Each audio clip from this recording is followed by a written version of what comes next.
10 ways that your child is studying wrong for the SAT that I guarantee is probably costing them anywhere between 100 to 200 points total on the entire test. So to start this off, it's not how much your child studies and how much effort they put in, but really how they study. Now, what I mean by this is I see students all the time. They pull up a list of questions, they go on the SAT question bank, they start doing a bunch of problems, and in their mind, it's the more effort, the more output, right? But it's not always like that. Just because you're doing a lot of problems doesn't mean you're tackling the root causes of what's causing you to not do good on the SAT. Whether that be timing, not enough knowledge of Desmos, or going too fast in certain sections that is causing you to get the easy questions wrong, which therefore SAT is capping you off at an easier module 2, therefore limiting your entire, the threshold for your total score. So it's things like that you really just need to go in and dissect where you're getting questions wrong and why you're getting those questions wrong. Now, the second thing is students don't diagnose their own mistakes, which kind of has to do with what I just said in the first aspect. By not diagnosing their own mistakes, students don't understand what caused them to even get the problem wrong in the first place. They can find a simple error in their math and in their work, and that's fine. But if they don't understand why they made that error, whether it be a mindset issue, they didn't break the question down enough, they didn't take inventory of all of the information that the question gave, things of that nature, and if they don't tackle that root cause, they're never going to increase on the SAT. Third mistake that students make when they self-study is they don't recognize the repeating patterns. On every single SAT, there is going to be a set of repeating questions. Not the questions itself, but the style of questions. Now, if you can learn how to spot those questions, whether it be a certain word in the question, a certain phrasing, whatever the case may be, then you'll be able to spot it on every single SAT that you ever take. And being able to spot on every single SAT, let's say you spot 7 of those recurring patterns, that's an instant 70 to 90 points that you're getting extra on every SAT because you're able to spot recurring patterns.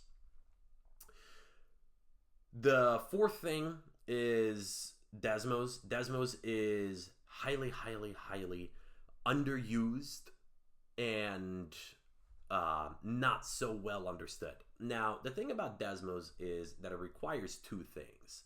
The first one is you need to understand which questions are Desmos applicable, because not every question can be plugged into Desmos. And plus, on top of that, there's many variations of how to plug a question into Desmos. And then the second thing is actually understanding all of the tools behind Desmos, because if you understand which ones can be plugged in, you can't do it if you don't understand the full capacity of Desmos and all of the different things you could do with it. But once you master those 2 things, there's usually about 30% of questions on the math section that can be solved by plugging it into Desmos.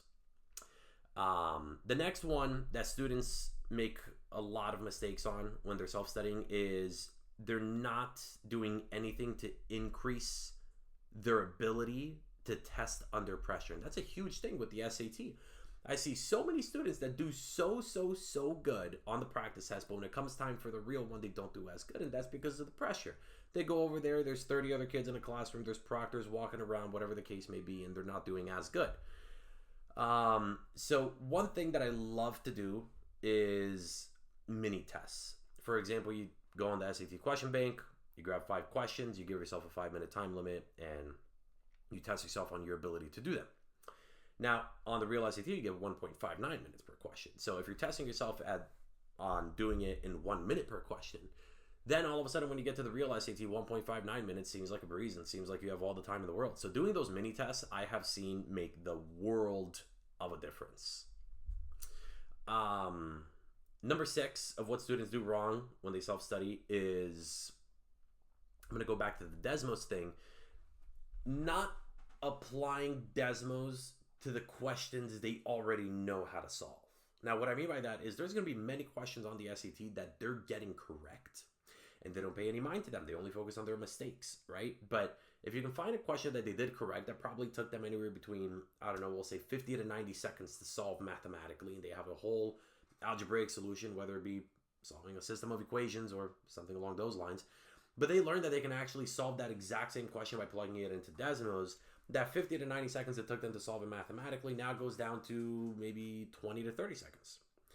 So if a student saves, we'll say 30 seconds on one question by being able to do it through Desmos, and they're able to apply that to 10 total questions, that's 5 entire minutes that they're saving. And saving 5 entire minutes can make the world of a difference when it comes to those theoretical questions at the end.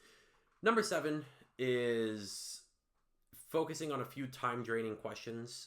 Now, what I mean by this is I've seen many students that they'll do a question and they'll get it right. And because they got it right, they don't pay any mind to it when they're doing the review. But even though they got it right, they probably ended up spending 5 minutes on that question. And it's so easy to get sucked into that because as you're doing a question, you know that you know how to do it, so you don't want to move on because you don't want to miss out on points that you know how to get. But even though you got it correct, that question cost you 5 minutes, and now all of a sudden you're playing catch up for the rest of the test. And in playing catch up, you get every single question wrong along the way.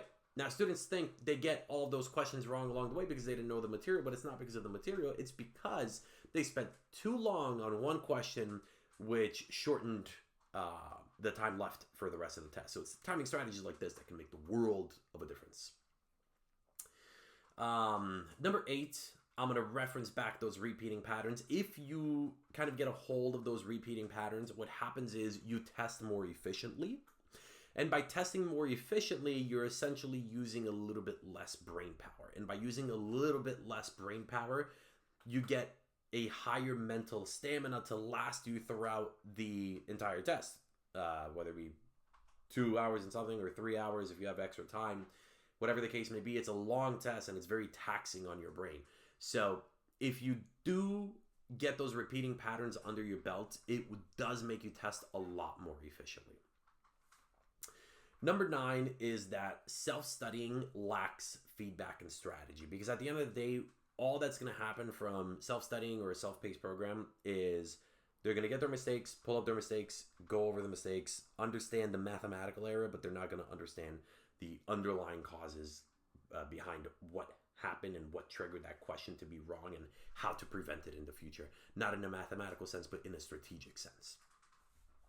And then the very last thing of what students can use to do better when they're self-studying is truly just expert guidance. By having an SAT guide by your side, you're having somebody that can truly diagnose every single test that you ever take, help you understand which questions you're getting wrong, why you're getting them wrong, what to avoid doing in the future. Even on your correct questions, there will be some mistakes that you did over there along the lines of, maybe there was a faster method to solve it, or you spent too long on it, therefore draining your time for the rest of the test, whatever the case may be. But having an expert go in there and truly dissect your SAT, that is what's going to cause the most substantial increase and jump in your score. Hope you enjoyed. If you liked the video, be sure to like, comment, and subscribe. And also be sure to check out our website if you guys do, of course, need any SAT help. Thank you.